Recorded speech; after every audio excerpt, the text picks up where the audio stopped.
you were just saying your father and mother primarily spoke Greek in the house, which was normal for people coming from a different country. But then once your mother passed, that Uncle Jim was told that from his teachers that he needed to really learn English. He was 5. That's right. 5 at the time. Right. Yeah. And Dad had no choice but to learn English because there was nobody else in the house to speak Greek to, other than my brother, who was supposed to be learning English. So did you you and my mom were sent to your mother's older brother's homes, right? Because you were too young, you couldn't go to school, and your dad had to work. Right. Do you remember? Of course, I don't remember any of that, but I do know that I stayed with my Aunt Arity till I was about a year old, and she wanted to have another child. She had lost a child, and she had 3 sons at that time, but she wanted another child, and she wanted to adopt me. But Dad didn't. Dad said, no, that, I'm not going to let you adopt my daughter. And she said, well, in that case, you'll have to take Rebecca back because I want to have another child of my own. And if I can't have her, then I want to have another one of my own. Wow. So, and it was done in a friendly way, not a mischievous, nasty way. So Dad took me to the farm, my Aunt Anna, to live with my Aunt Anna and Uncle Kyriako. Who had not had children. Who had not had children, never did have children. They did adopt a girl many years later, but they didn't have any children of their own. So I stayed there until I was old enough to go to school. And Dad and Jim and Catherine would come across to Ontario and visit periodically and spend the day with us. So I always knew who my father was, but Dad never remarried. I always had the feeling that he didn't trust himself to select another good wife. Really? I just had that feeling that he had hit the jackpot once and he wasn't taking a chance on doing it again. Wow.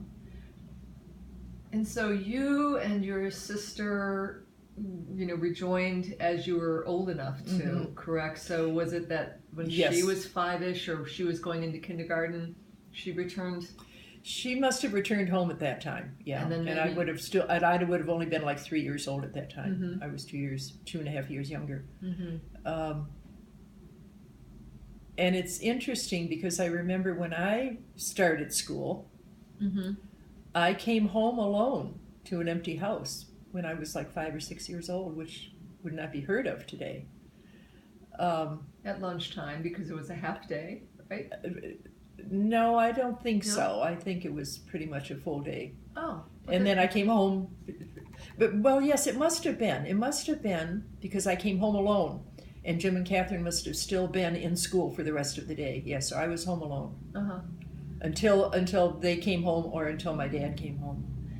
And when you were young, did you always call your sister Catherine? Yes, she's always been Catherine. Never a nickname. Didn't somebody call her Katina? Well, that's Greek for Catherine. Okay, but then people would call her that. Only occasionally. Like my aunts probably and uncles probably called her Katina, yeah. Okay. But she was never called Kathy or Kay or Katie or anything like that in English. It was always Catherine in English. And yet Jim always went by Jim. He was always Jim. And you went by Becky. I went by Becky. And tell us why. Well, it's a diminutive expression. I think it started out something like Rebecca, little Rebecca, meaning little baby, little sweet baby, Rebecca. So that was a common Greek term. I think so. Affection. I don't know how common, but it was a Greek term, yeah. Because I was the baby, and it just stuck with me. And I wish, in many ways, I had dropped that years ago. Because although I still feel like a Becky, I feel like I'm too old to be Becky. Really? Yeah, I feel like I should be Anna. You should be Anna. Yeah. And yet, there's no way. I know there's no way. And it's only my family. Us. It's only my family that calls me Becky. Nobody else. In fact, I have friends who don't even know that my name is Becky. Well, but that's not your name. I mean, the nickname that I'm called, that I'm referred to as Becky. Right. And I probably have relatives who have no way of knowing that my name is Anna. I'm sure there are some, like maybe your children, may not know that my name is really Anna. Right. They probably think Becky's my real name. So it's a burden to have a nickname that doesn't apply to what your name is. But your name is Anne. It's Anna. I dropped the A at the end of Anna, like when I was in grade school sometime, because I thought it was old-fashioned to be Anna. So I kind of dropped. I did never officially. I mean, in my birth certificate says Anna, my driver's license, everything officially says Anna. But I just referred to myself as Ann. Okay. But now I'm going back to Anna more from a legal point of view, making sure paperwork is in order. That that my name is Anna officially on paperwork and so forth. And my name is Anna, but I've always introduced myself and thought of myself as Ann. Yeah. And then, of course, my middle name is Ann with an E. And I never understood why your mother put the E on the end of there. Right. If she said she was naming you after me. Yeah. I don't know. I don't know either. And Georgie, my youngest, has that same middle name. Oh, does it with an E? With an E. Uh-huh. Yep. That's very common with an E. Yeah. Yeah. Okay, so where were we? We digressed. We keep you were doing back. that. Oh, so your dad. So as far as you know, when you were say 5, you came home.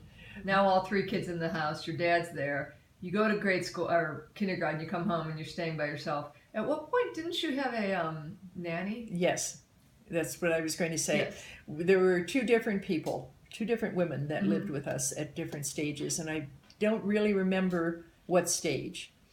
One woman, her name was Mrs. Johnson, and it's in my mind that she was a nurse. Now, I'm not sure, again, if she was a trained, educated nurse in the healthcare field, or if she had just done some sort of nursing, but her name was Mrs. Johnson, and she lived with us for a while.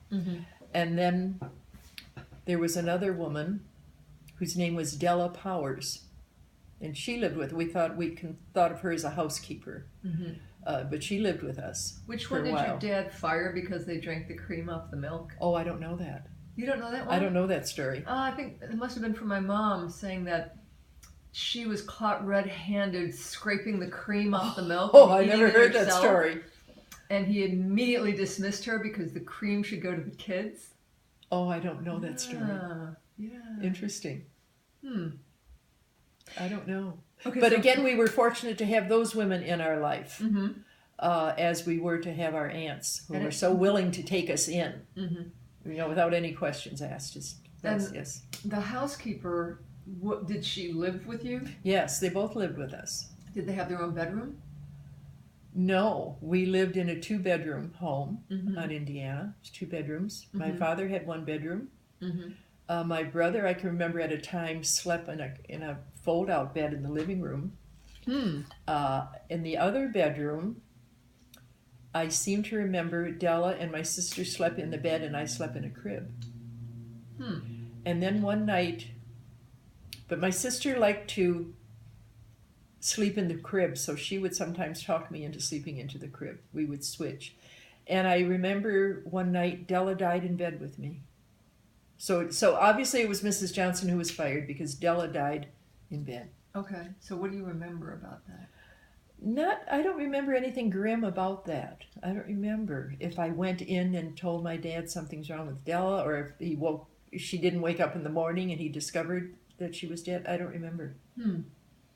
And do you feel like you remember that because you've been told about it over the years, or do you remember it like you can visualize it? And I don't know. I can't tell.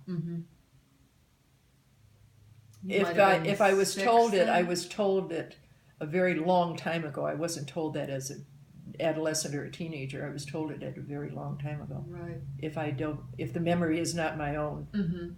So you were probably 6 at the time? I have no idea. Maybe you could look her up someday in Vital Statistics. Adela Powers. I should do that. We should do that. I could do that on my Funkin' Waggles. You could do that on Funkin' Waggles. Yes.